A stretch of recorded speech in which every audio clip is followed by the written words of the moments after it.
Welcome back, YouTubers. Well, today's project is not really a project. It's my old beat up lawnmower here that I need to get going again. Yeah, I know, it's old, rusty, crusty, and this is one of the oldies but goodies. It's one of the 3.5 horse Briggs, and these green and black specials, I believe, this is an old McLeod's, if you guys remember that chain of stores. The old McLeod's house brand, so to speak, from the 1980s, I guess. So yeah, this one's got some time on it. Still runs good.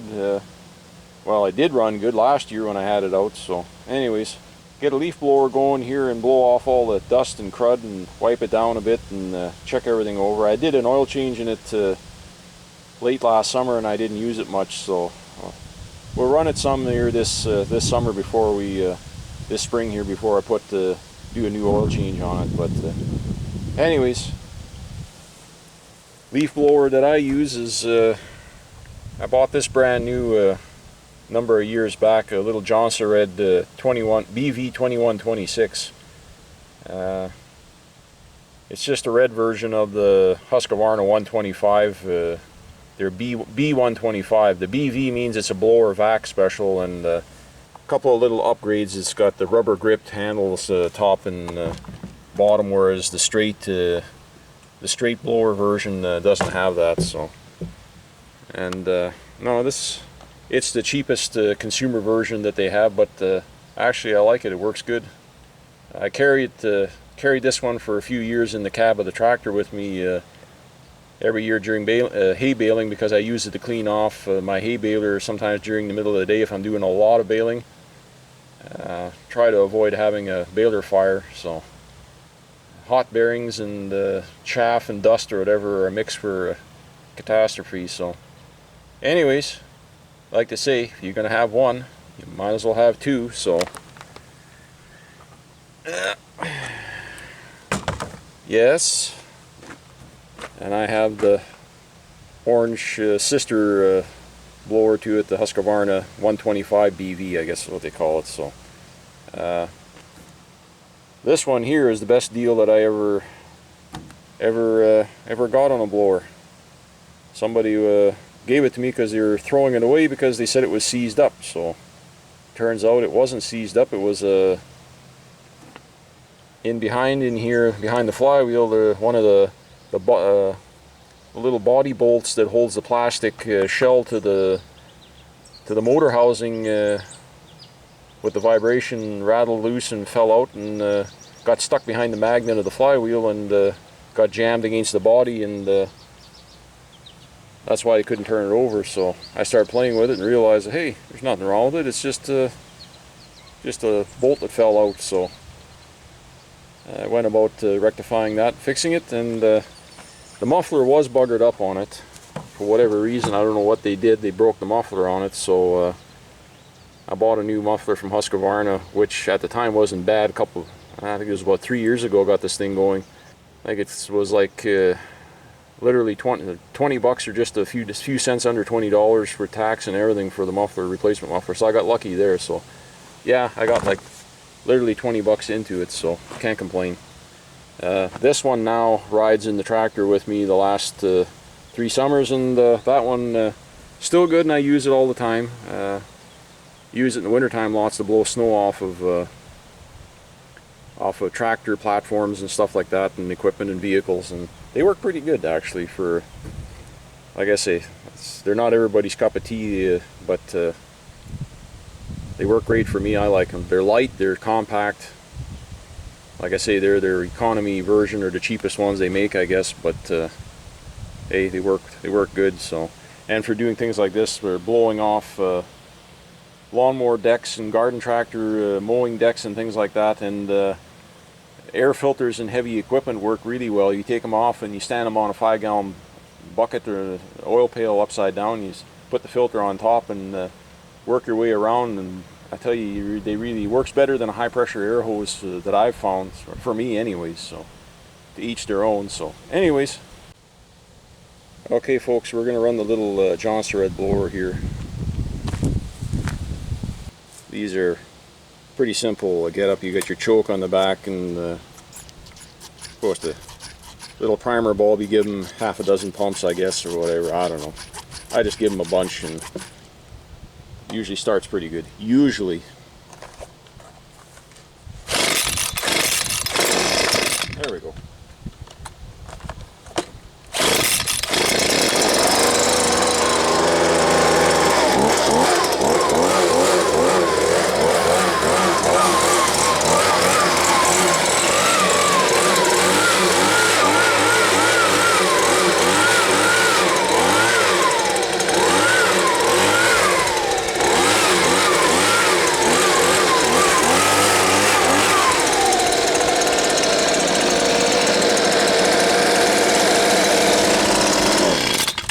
I barely paid to start it, but I tell you, it sure does a heck of a job. Gets everything cleaned up good anyways. Just going to finish wiping down around your oil filler tube, or whatever you want to call it. These don't have the dipstick with the tube. This is still the old school one with the screw the cap. Your cap is right at the sump, your sump hole. The newer ones just have a screw-in dipstick type of thing that a tube, or whatchamacallit. They're actually notorious for leaking. They make more of a mess than if you just have the straight plastic cap right at the sump base. Most of the new mowers, they got. The reason I like these old mowers is because, one, not just because they're cheap and I'm a cheap ass, yes, but two, they're lightweight. These are just a cheap pressed tin deck, and turns out these are tougher than all these newer mowers that they have now with the big heavy steel. These are the old single ply or single body deck mower decks. They lasted way longer than these newer. Well, I don't care what brand, but all these big, like these are like you could get them 18, 19, or 20 inch, and they were way lighter than these newer mowers now with these. You can get them with Briggs Stratton, Kohler, Honda, Tecumseh, whatever. They run like 6.5 horse motors on them. They got a big kahonkin dual 2-ply steel deck, and they're just plain heavy. If they're not a self-propelled walk behind, just a regular walk behind mower, you just about die or whatever when pushing them around after an hour. So, you know, I really don't see where. And longevity on them seems to be, the decks fall apart. The motors are a crappier design. I don't know. It's like they've gotten way more expensive, and like everything else, the quality's gone down. So really, for the most part, you know, they look nice and all, but I'll still take these old mowers any day over that new junk. Don't get me wrong. There's some good mowers out there, but they're also priced accordingly. If you want a commercial grade heavy duty, you're looking at big bucks. So again, this is one of these deals where a friend from the city brought out a whole pile of mowers that he couldn't get running anymore, and gave it to me and my dad years back, and it's done well. So anyways, we're good for oil, and put you on pump. Okay folks, I'm back. Sorry for the interruption there, but train went by here, and the conductor or engineer, whoever there, decided to, I guess, half hang himself in the air horn pull cord, and then some jackass in a small airplane is dive bombing my yard here, making a racket. So I guess he's coming around for round 3 and 4. But anyways, getting back to what I was talking about here. Just gonna gas up and get this thing going.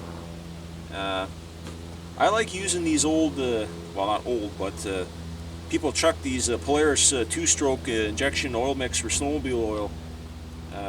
I like using these jugs, gas jugs, and people chuck them because they got the handy dandy spout on them, and they're not a vented can, but neither is any of the modern gas cans that you buy now, and you got to pay, like here I think you're up to like 14-15 bucks for a 1-gallon crappy little lawnmower or chainsaw can. So hey, for just a lawnmower gas can, these work great, and they already got the spout with the with the cap that screws on the end, so I don't have to pay money for something that people chuck. So now the last time this thing ran was in July last summer, and it's now well, July, August, so like 10, 11 months ago was the last time I ran this thing. I think I put a little bit of like a gas stabilizer in it so it wouldn't get all rotten and varnished. So pretty much empty, or just a squirt of gas left in the bottom of the tank, but we'll fill it up with fresh gas here. And, I also like about these old mowers is they don't, some of them, this one I don't think had, but some of the early ones didn't have an auto choke in them, and a few of the later ones, of course all the new ones now have, and they've had for many years, the last 20-some years, but we always used to take them out. Dad took them out, I take them out, take the car apart and take that auto flap choke out of there, because what happens is it usually, once you get a little bit of run time on them, that spring in there starts screwing around, and then they half choke themselves off when they're running, and then they run like crap, or they don't rev up. So yeah, you still got to do it the old school way. Full squirt, and there you have it.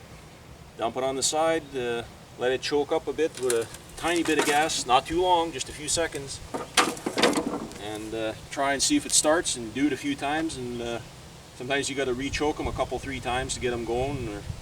But last few years this one always starts good, but I don't know. This now, because it's on camera, probably not going to. But anyways, we'll fire it up, try and fire it up, see what happens here. Oh, almost.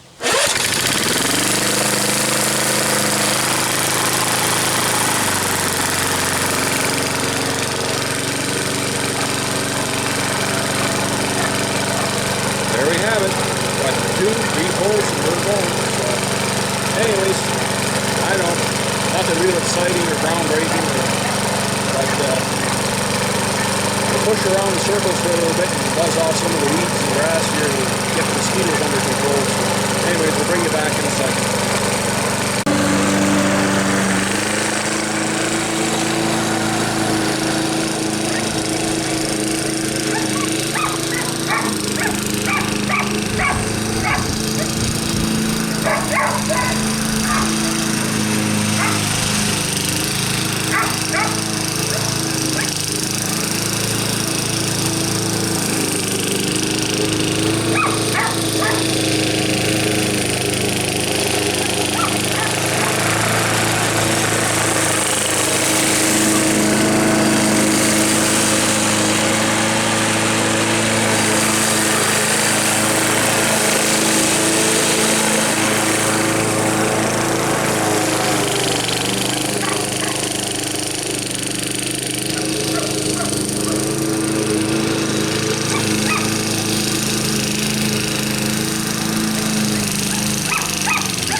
folks. Old school, still getting it done. So got a good section of the yard cleaned up. Still got way more to go, but anyways, like I say, I don't cut the whole yard with this, just in and around the equipment and tight spots where you can't get in with the rider, and for the really big areas here on the, I don't bother much with the rider anymore. I've got a 3-point hitch finishing mower for behind one of the utility tractors here, so cut a lot of ground with a 7-foot pass at a time. So well, there we have it, folks. Just like to say a big thank you to everybody who's stopped by to check out this video. Whether you're new here or a repeat viewer, appreciate you coming by and checking out what I'm doing. So anyways, till the next time, we'll see you all in the next one. Take care.